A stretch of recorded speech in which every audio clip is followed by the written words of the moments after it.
o no? Claro que sí. Entonces viene la tercera pregunta.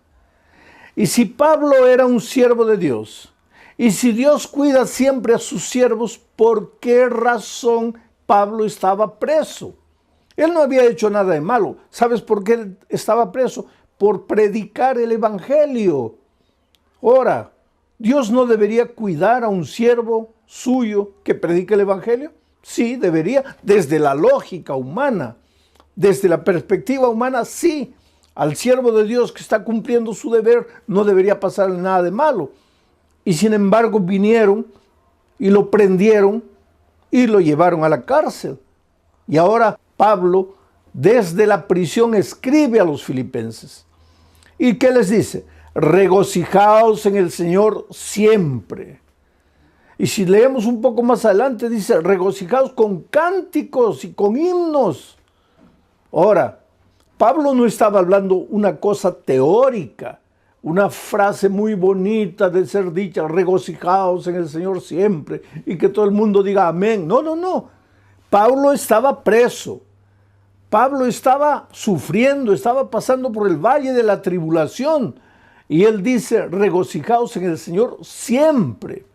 Ahora tal vez tú me preguntes, pero ¿cómo es posible regocijarse en el Señor siempre? Está bien, en el momento de alegría, de felicidad, de abundancia, sí.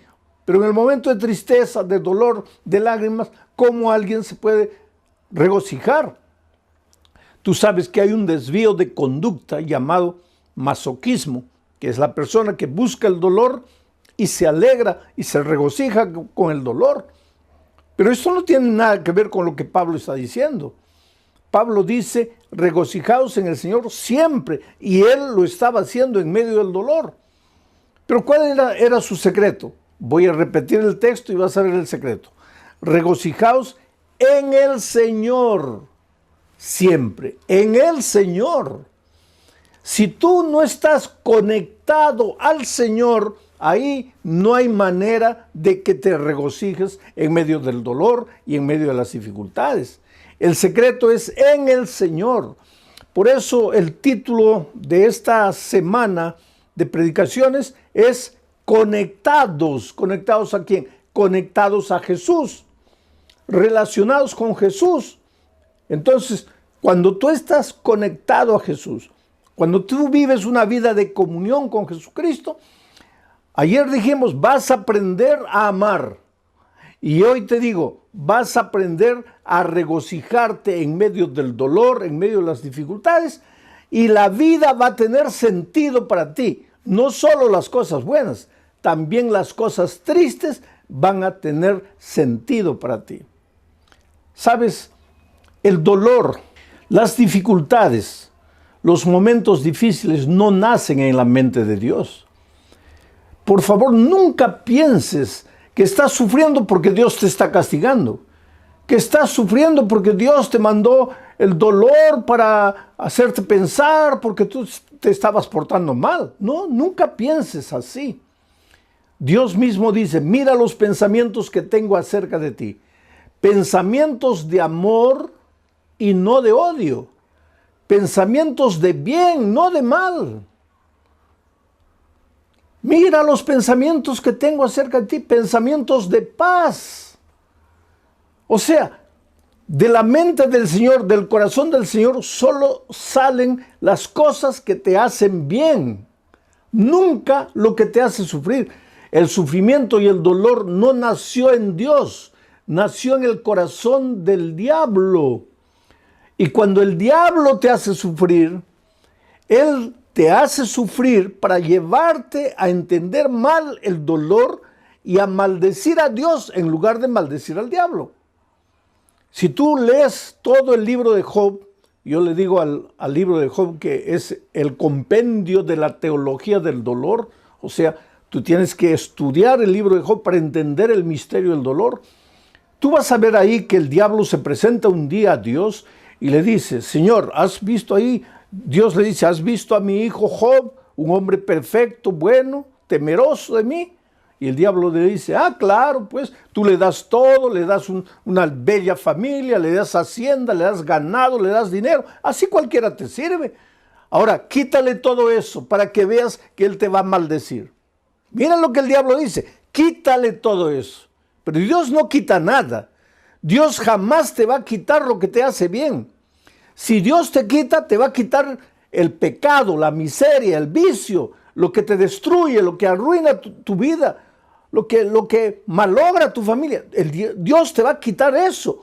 Pero Dios nunca te va a quitar lo que te hace bien. Es el diablo que te quita. Porque si tú continúas leyendo el relato de Job, vas a ver que el diablo es el que le trae maldición, le trae el dolor, le trae enfermedad, le trae todo a Job, pero con un propósito: hacer que Job se rebele contra Dios y que piense que quien lo está haciendo sufrir es Dios y se revolte contra Dios.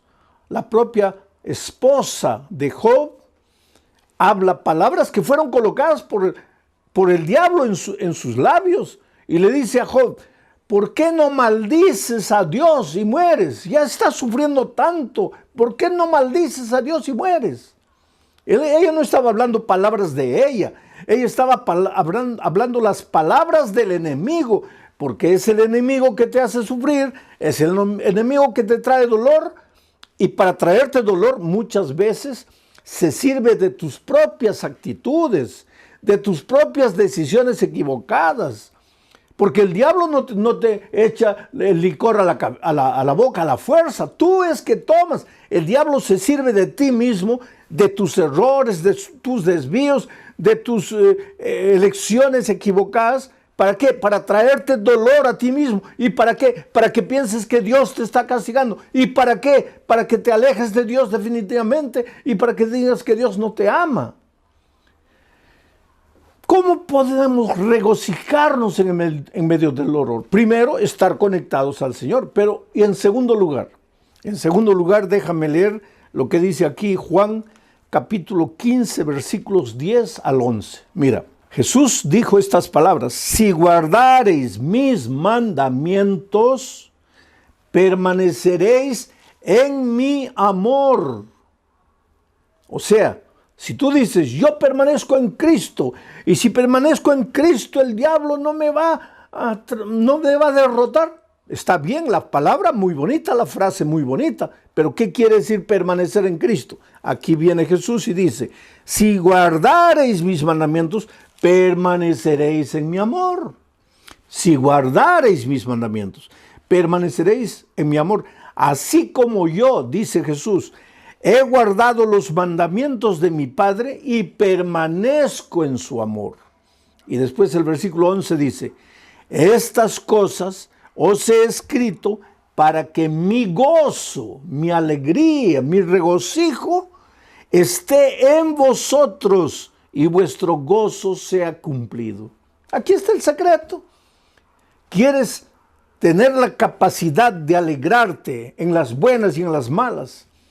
¿Quieres saber regocijarte, aprender a regocijarte en medio del dolor, en medio de las lágrimas? Hasta cuando un hijo tuyo se enferma, hasta cuando un hijo tuyo muere, aunque pierdas el empleo, ¿quieres encontrar gozo en esos momentos? Yo no digo que vas a levantar las manos al cielo y decir: Señor, muchas gracias porque he perdido el empleo. Muchas gracias porque mi hijo ha muerto. No vas a decir eso. Claro que vas a sufrir, claro que vas a llorar. Pero no te vas a desesperar, porque en medio de todo eso vas a sentir paz en tu corazón, regocijo, la alegría, el gozo de saber que Cristo está a tu lado, aunque no lo puedas tocar, aunque no lo puedas ver. Pero para experimentar esto que te estoy diciendo, tienes que estar conectado a Jesús. Y para estar conectado a Jesús, tienes que guardar sus mandamientos. Quiere decir, guardar sus mandamientos es una evidencia de que estás conectado al Señor Jesucristo. Y cuando estás conectado a Jesús, así como Jesús estaba conectado a su Padre, entonces vas a aprender a regocijarte en medio del dolor. Vas a experimentar lo que es gozo y la alegría de servir y de obedecer. Ahora, queridos, tú me puedes decir: oh, pastor, pero es muy difícil cumplir los mandamientos. Es muy difícil obedecer. No, querido. Tú estás equivocado. Te lo voy a decir de otra manera. Difícil es desobedecer. Te voy a explicar por qué.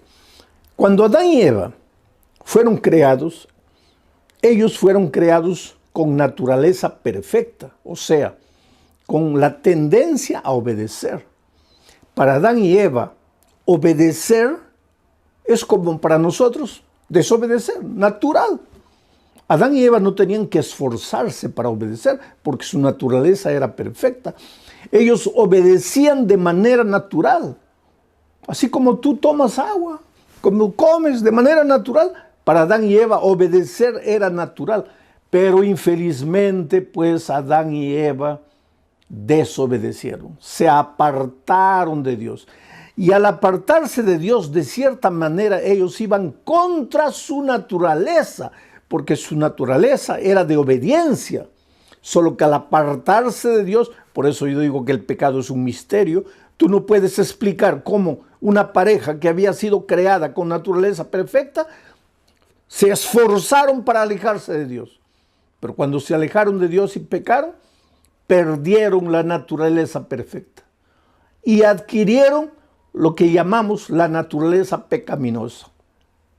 ¿Qué es la naturaleza pecaminosa? Lo contrario de la naturaleza perfecta. Con la naturaleza perfecta, para ellos era natural obedecer, fácil obedecer.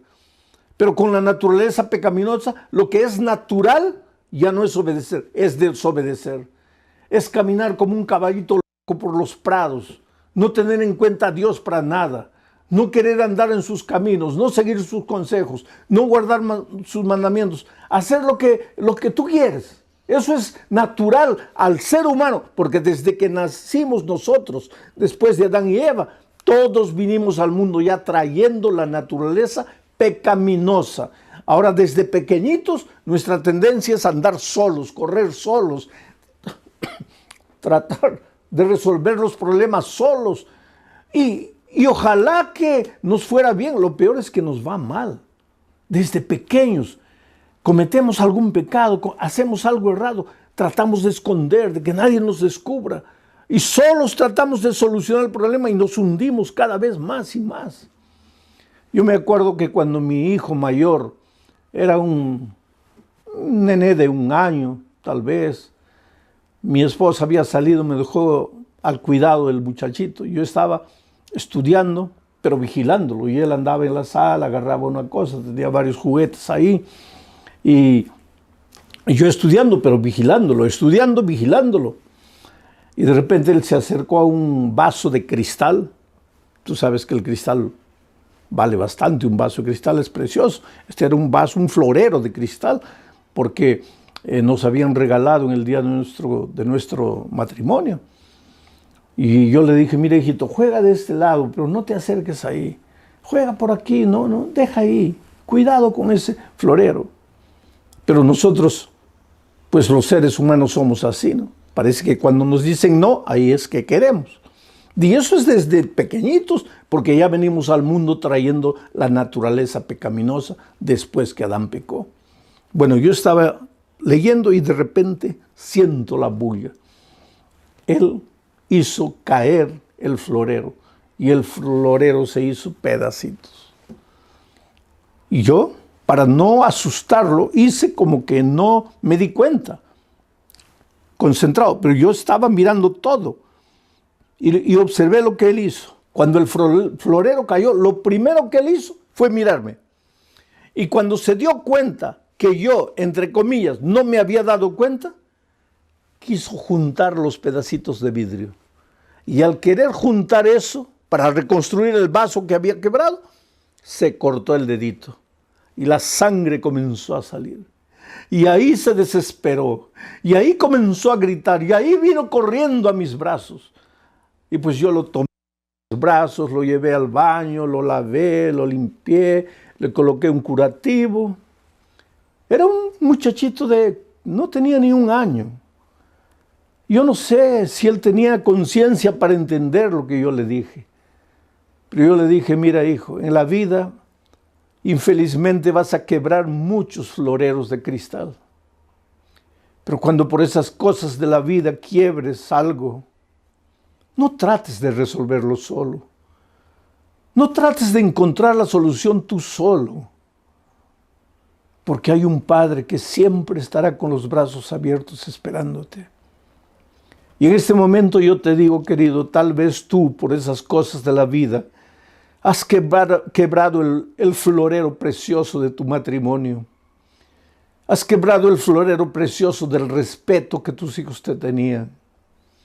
Has quebrado el florero precioso de la confianza que tu jefe tenía en ti. En esta vida, ¿cuántas veces vivimos quebrando floreros? Las cosas buenas que Dios nos da, las arruinamos, las malogramos, las quebramos, las destruimos. Y después tratamos de escondernos y solucionar el problema con nuestras manos solos. Pero en esas horas recuérdate que tú solo estás perdido. Tú solo te vas a cortar el dedo y te vas a hacer sangrar. Tú no puedes, pero hay un Dios amoroso, un Padre amante que está siempre con los brazos abiertos. Tú puedes ir a Él y decirle, Señor, yo no puedo, lo he arruinado, he quebrado el florero, pero estoy aquí en tus manos. ¿Puedes hacer las cosas de nuevo? Y Dios es un Dios de segunda oportunidad, de tercera, de quinta, de milésima oportunidad. No tengas miedo de volver a Dios. Pastor, pero yo ya me he ido tantas veces. Pastor, pero yo ya he prometido tantas veces y no puedo cumplir. No importa, hijo. Ven a Jesús una vez y otra. Jesús solo no puede hacer nada por ti cuando tú no vienes. Porque Él no te puede forzar la voluntad. Él no puede hacer nada contra tu voluntad. Tú tienes que querer. Tú tienes que decir sí. Por eso Juan dice, permanecer en mí es estar conectado a mí. Y la evidencia de estar conectado a mí es guardar mis mandamientos. Y el que guarda mis mandamientos, entonces en medio del dolor, en medio de la aflicción, va a aprender a sentir gozo. Es una pena que muchas veces cristianos que están con la Biblia abierta llegan a la conclusión de que los mandamientos ya pasaron, de que los mandamientos ya no son necesarios, de que Cristo, al morir en la cruz, acabó con los mandamientos. Oh querido, los mandamientos son eternos, porque Dios es eterno, y los mandamientos son un reflejo del carácter de Dios. ¿Cómo puede alguien decir los mandamientos ya caducaron, ya acabaron? San Juan dice que el pecado es la transgresión de la ley. Ahora, si la ley ya no existe porque Cristo la clavó en la cruz, entonces el pecado tampoco existe, porque el pecado es la transgresión de la ley. Y si el pecado ya no existe, ¿de qué pecado la gracia nos va a salvar? Por eso a veces es una incoherencia decir, yo acepto la gracia pero rechazo la ley. Oh querido, la ley tiene un lugar que no, el papel de la ley, la función de la ley nunca fue salvar. Tú no quieras cumplir la ley para salvarte. Tú eres salvo únicamente por la gracia. Por eso Jesús dice, permaneced en mí. Permanece en mí. No dice permanece en la ley, dice permanece en mí. Pero ¿cuál es la evidencia de que permaneces en mí? Que guardas los mandamientos. No que los mandamientos te salvan, sino que Cristo te salva. Tienes que ir a Él, entregarte a Él, vivir por Él, ser bañado por su gracia. Pero enseguida tienes que vivir una vida de obediencia por el poder que viene de Dios para ti. Y si tú vives así, en medio del dolor, en medio de la aflicción, en medio de las dificultades, vas a aprender a ser feliz. Tengo otro texto más aquí en Hebreos, y esto es interesante. Hebreos capítulo 11, versículos 24 y 25. Dice así, por la fe, tú eres un hombre de fe. El otro día encontré un amigo que me dice, yo soy de la fe, tú eres de las obras. Y este amigo no es miembro de mi iglesia, lógico. Entonces él me dice así, yo soy de la fe, tú eres de las obras. Entonces vamos a leer lo que dice el texto bíblico. Dice, por la fe, Moisés, hecho ya grande, rehusó llamarse hijo de la hija de Faraón. Por la fe rechazó. Ahora escucha lo que dice el siguiente versículo. Escogiendo antes ser maltratado con el pueblo de Dios que gozar de los deleites temporales del pecado. O sea, Moisés, por la fe, tuvo que tomar una decisión. En un momento de la vida, él encontró dos caminos. Primer camino, ser maltratado con el pueblo de Dios. Camino de dolor, camino de rechazo, camino de sufrimiento, sí. Porque cuando tú decides seguir a Jesús, tú vas a ver que hasta tus mejores amigos, hasta tus familiares más queridos, te van a volver las espaldas, te van a criticar, se van a burlar de ti. Muchos te van a abandonar. Yo conozco jóvenes que han sido expulsados de su casa porque aceptaron a Jesucristo. Yo conozco la historia de una niña que cayó en la prostitución, en la drogadicción, vivía una vida completamente perdida. Los padres sufrían porque sabían la vida que la hija perdía, pero no podían hacer nada para ayudarla. Hasta que un día, en medio de la miseria que esa niña vivía, fue alcanzada por el Evangelio y aceptó a Jesucristo. Y Jesús la salvó, y Jesús la lavó, y Jesús la restauró. Y esa muchacha dejó de usar drogas, dejó de la vida promiscua que vivía, y cuando llegó diciembre decidió volver a la casa de sus padres para darles, según ella, el más grande regalo. Decirles: papá, ustedes, mamá, ustedes han llorado, han sufrido por mí, pero yo quiero decirles que ya no necesitan sufrir. Y eso es lo que pasó. Ella viajó a la casa de los padres y les dijo: papá, mamá, me he encontrado con Jesús, Jesús cambió mi vida, ya no uso más drogas, he abandonado esa vida. He venido aquí y quiero continuar estudiando. Y la madre la miró y le dijo: ¿qué cosa? ¿Has aceptado a Jesús? Sí.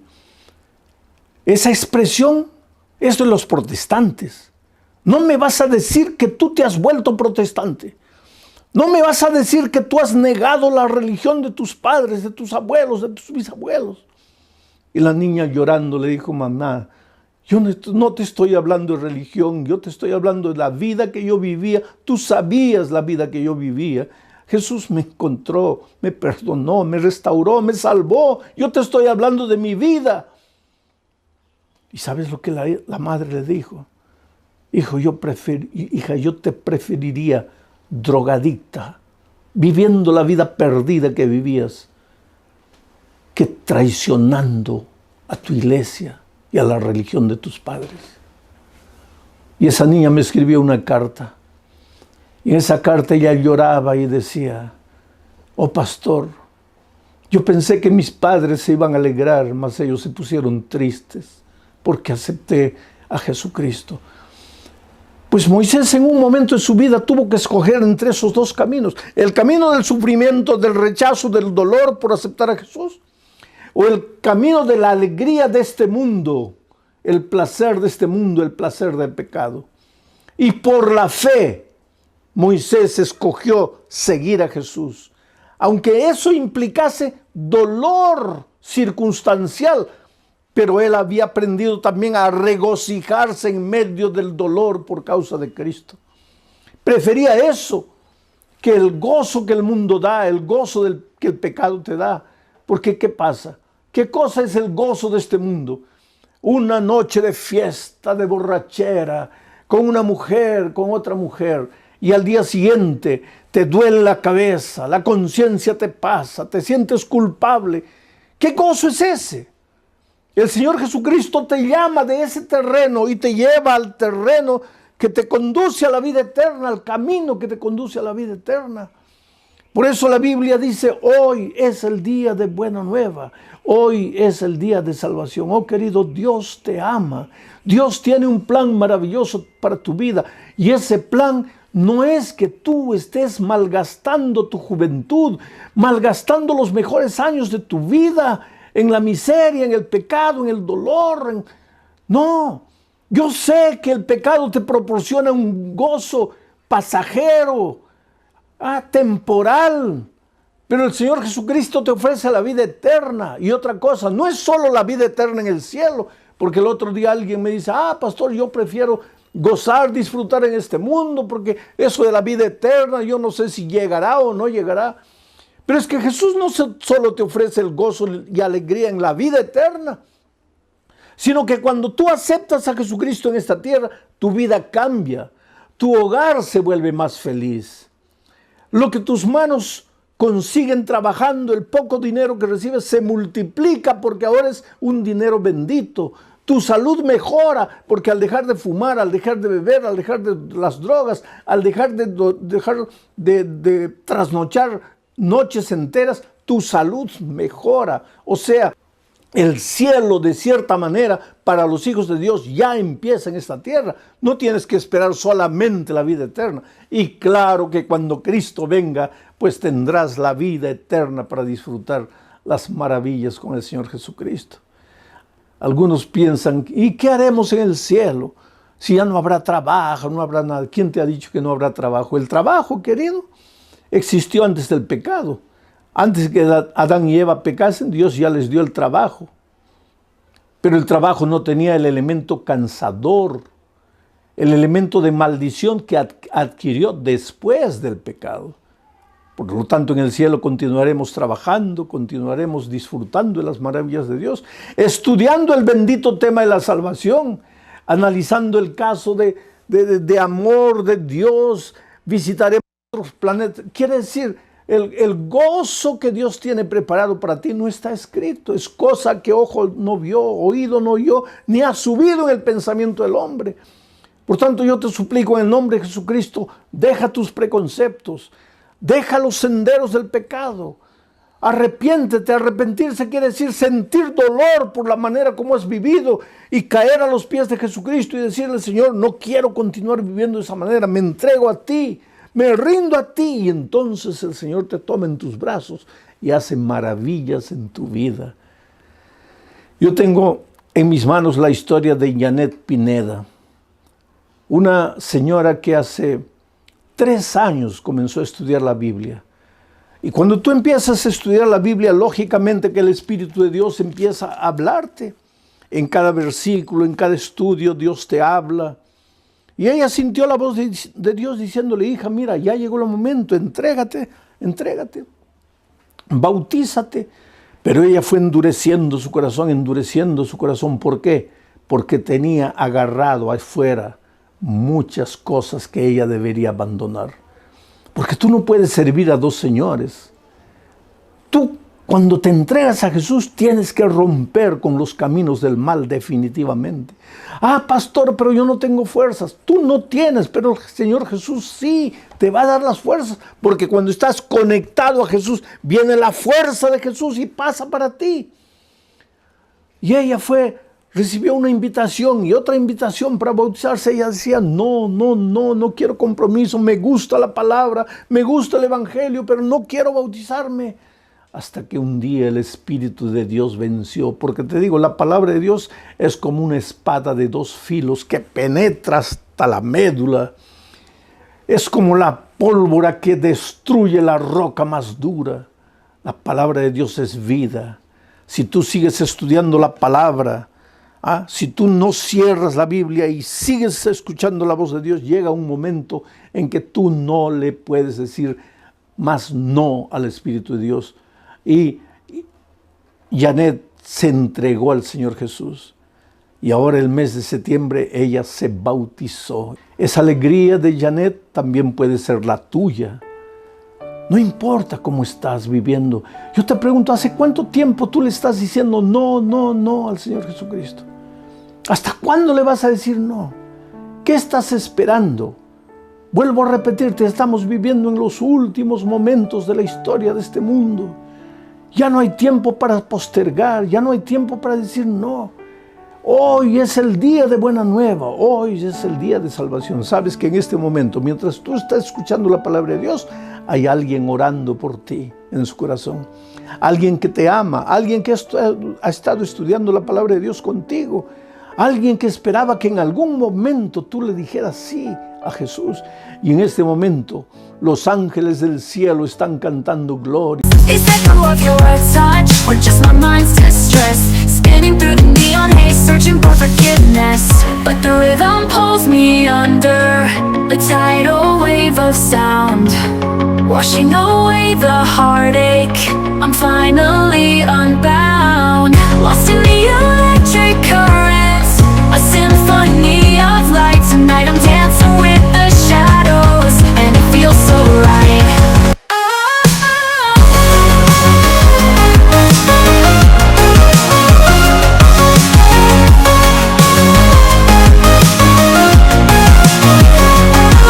Distorted reflections in the chrome and steel, a million faces, yet I still don't feel real. Chasing after something I can't define, lost in the labyrinth of space and time. This feeling's caught inside my chest, a kaleidoscope of doubt, I haven't found my rest. Is this the echo of your touch or just my mind's distress? Spinning through the neon haze, searching for forgiveness, but the rhythm pulls me under, a tidal wave of sound, washing away the heartache. I'm finally unbound, lost in the electric currents, a symphony of light. Tonight I'm dancing with the shadows, and it feels so right.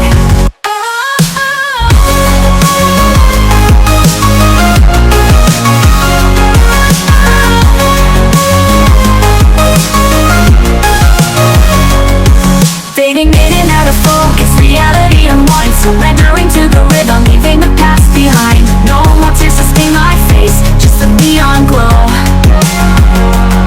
In this electric sanctuary, finally let go.